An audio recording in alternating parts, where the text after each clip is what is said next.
ဒါကဆယ်ချက်ပဲတန်တဲ့ပိုးတုံးလုံးစိမ့်လေးတစ်ကောင်ဖြစ်ပြီးထိတ်တန်းသားရဲတွေပြည့်နေနေတဲ့ခမ်းမကြီးထဲမှာဒီကောင်လေးကလုံးဝနေရာလွဲနေတယ်လို့ပဲလူတိုင်းကပရီမီယံသားရဲတွေအတွက်တန်းနဲ့ချီသုံးနေကြချိန်မှာကျွန်တော်ကတော့ကျွန်တော်ရဲ့နောက်ဆုံးဆယ်ချက်ကိုထုတ်ပြီးဒီအမိုက်ပုံစံပိုးတုံးလုံးလေးကိုဝယ်လိုက်တယ်။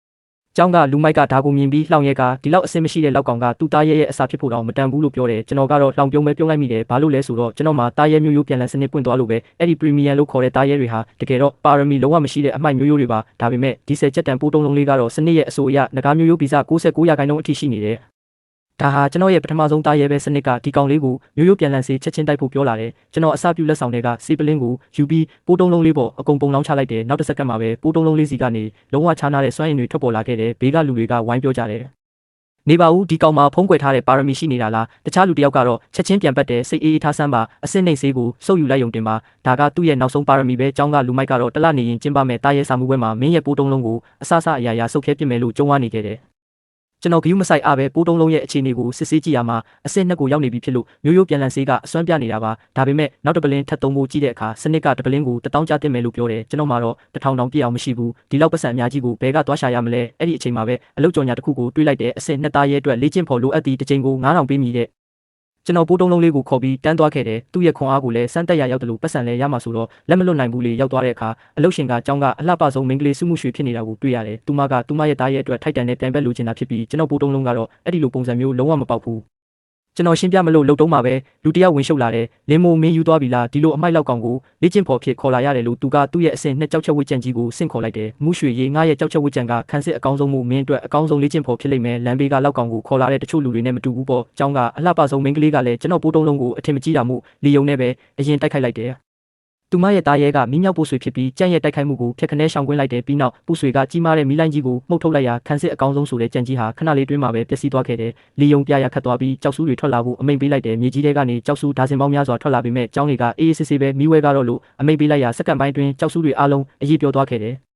ကြံကြီးကအခြေအနေကိုမြင်ပြီးပြန်လှည့်ပြေးတော့တယ်သူမရှင်နိုင်မှန်းသိသွားလို့ပါဒါပေမဲ့သူမကအလွယ်တကူလွတ်မပေးပဲပူဆွေကိုသူမရဲ့အစွမ်းကုန်မီးတောက်ချက်နဲ့တိုက်ခိုက်ခိုင်းလိုက်တယ်တောက်ပါတဲ့မီးလုံးကြီးပြေးဝင်လာချိန်မှာကျွန်တော်ပိုးတုံးလုံးကချက်ချင်းပဲအရှိကနေဝင်ခံလိုက်တယ်ဒုံကွင်းတစ်ခုလုံးမီးတောက်တွေဖုံးလွှမ်းသွားခဲ့တယ်ဒါပေမဲ့မီးခိုးတွေဆင်သွားတဲ့အခါပိုးတုံးလုံးလေးမှာဒဏ်ရာတစ်ချက်တောင်မရှိတာကိုတွေးလိုက်ရတယ်ငိုးမဒါပါကောင်းကြီးလဲမယုံနိုင်စရာပဲကျွန်တော်ပိုးတုံးလုံးကမီးတောက်ချက်ကိုတားဆီးလိုက်တာလားအခုကောကျွန်တော်လေ့ကျင့်ဖို့လုပ်ဖို့အရေးချင်းပြည့်မိပြီလာ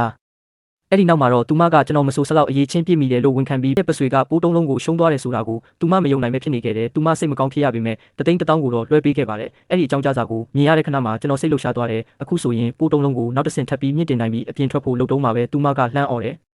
ယ်နောက်မင်းကငါရဲ့ကိုပိုင်လေ့ကျင့်ဖို့ပဲတစ်ချိန်ကို2000ပေးမယ်နဲ့ပတ်စံရရင်အကုန်စင်ပြေတာမို့သဘောတူလိုက်တယ်မနှက်ဖြန်အတွက်အချိန်ချင်းပြီးအိမ်ကိုအမြန်ပြေးကစနစ်ဆိုင်ကနေရာဘာဆေးတပလင်းဝယ်လိုက်တယ်ရာဘာဆေးဝယ်ပြီးတာနဲ့စနစ်ကပေါ်လာပြီးပထမဆုံးဝယ်ယူမှုအတွက်ဂုဏ်ယူပါတယ်နက်ပြည်တက်လက်မှတ်တစ်စောင်ရရှိပါတယ်လို့ပြောလာတယ်ဒါပါလည်းမသိပေမဲ့စနစ်ကပေးတာမို့စမ်းကြည့်ရကျိုးနဲ့ပါတယ်ကျွန်တော်နှိပ်လိုက်တာနဲ့နက်ပြည်မျိုးစင်ရဲ့ပထမထပ်ကိုချက်ချင်းရောက်သွားခဲ့တဲ့အခက်ခဲအဆင့်ကကျေတပွင့်ဖြစ်ပြီးအဆောင်သားရဲကိုအနိုင်တိုက်ရင်အခြေခံစွမ်းရည်အားလုံး10%တိုးမယ်လို့ပြောတယ်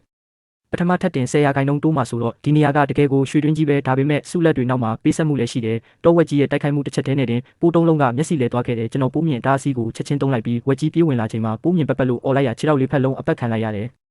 ်သူချော်လဲသွားတဲ့ခဏမှာပိုးတုံးလုံးကလက်ပြုတ်ကိုဝင်ကိုက်လိုက်တယ်ပထမထပ်ကိုအောင်မြင်စွာကျော်ဖြတ်နိုင်ခဲ့လို့စုလက်တွေရောက်လာခဲ့တယ်ပထမထပ်တင်ဒီလောက်စွမ်းရည်တွေတိုးလာတာပြင်အထူးစွမ်းရည်စာအုပ်တအုပ်လဲကျလာခဲ့တယ်အဲ့ဒါကတော့ပြင်းထန်စွာတိုက်ခိုက်ခြင်းဖြစ်ပြီးအပြင်မှာဆိုရင်တန်းကျော်တန်ပါတယ